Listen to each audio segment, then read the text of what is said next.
Welcome to HortTube. My name is Jim Putnam. In this video, I'm going to introduce you to the Butterfly Candies Butterfly Bush series. There's 5 of them in the series. They're dwarf, so they're only going to get in that 2 to 3 foot by 2 to 3 foot range each and every season. And they're kind of color matched with a container. And so there are 5 different colors and there's 5 different colored containers on them. We got all 5 of them and I want to try them out this season and take a look at them. We are redesigning the vegetable garden area back here, and we're actually going to put all 5 of them, of these dwarf butterfly bushes, in this side of the vegetable garden. We've moved some larger growing dahlias over to the other side of it. You probably have, if you've seen that video already, and just cleared a space for these 5 butterfly bushes. We were thinking about putting like 2 in a container and 3 in the ground, and then I said, well, we're going to give it a full test and put all 5 of them in equal spaces and see how they perform for us during the season. They look fantastic. I took these out of a container, or took these out of a box that I got shipped to us, and they were pretty much in full bloom when we got them. We've had a little bit of cold since then, and it slowed them down. We protected them from getting frost or anything on them, but it definitely did slow them down having colder nights.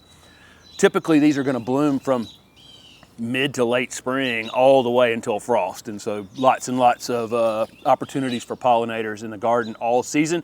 So Steph and I are going to lay these 5 out, stick them in the ground, and then we'll talk about them individually.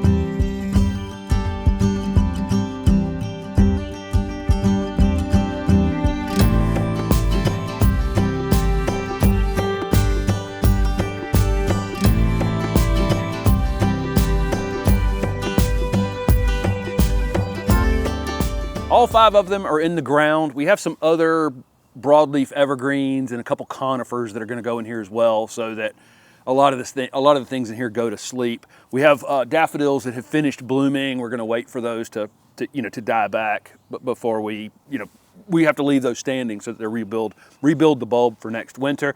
But these 5 look great in here, like right out of the gate. So these are lightly fragrant, very colorful. They go in more sun the better, for sure. Of course, pollinators absolutely love them. We had bee on it and missed it with the camera. By the time we got the camera, the bee had gone on its way. We have some bees in the front garden now. It's part of, will be part of the channel moving forward. And one of them's already visited one of these butterfly bushes. These, the thing with butterfly bushes is I would say they're very drought tolerant. But if it gets abnormally dry during the summer, you're not going to get the best performance out of them if you just let them sit there and wilt, and not. So, this is one of those plants that I will monitor if it gets dry for a week or 2. A well-established butterfly bush can go a long time without water, but there's some point where you're probably going to want to water it just to keep it blooming as much as possible. I will occasionally cut my butterfly bushes back a bit during the summer so that I can control the size a bit. And a lot of times where you prune off one flower, you'll get branching and you'll get multiple flowers back in its place, so it will pay back. It'll pay you dividends. When we prune pollinator plants, though, in the garden, we never prune them all at one time. So we would prune 1 or 2, wait a week or 2 for them to flush back out, and then we'd prune another one. So the 5 varieties are all Lil something. So there's Lil Lavender, Lil Raspberry, Lil Coconut, Lil Taffy, and Lil Grape. And so there's a dark purple, a light purple. The raspberry one is really quite vivid. I like that one. I've been really drawn to that when I've seen it in full bloom before we receive them. Lil Taffy is a typical, medium, a really nice medium pink for those of you who really like pink flowers. And Lil Coconut, of course, is white. All 5 of them look great out here, settled in already, just popping them in the ground. We'll water them well, let them dry out between waterings. We've composted this bed several times, so that compost got mixed in.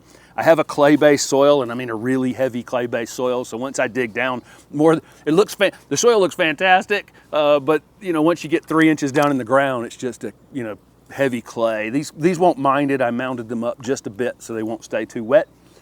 And that's it. Really, a lot of bang for the buck. This area's already been fertilized. I probably won't fertilize it again this year.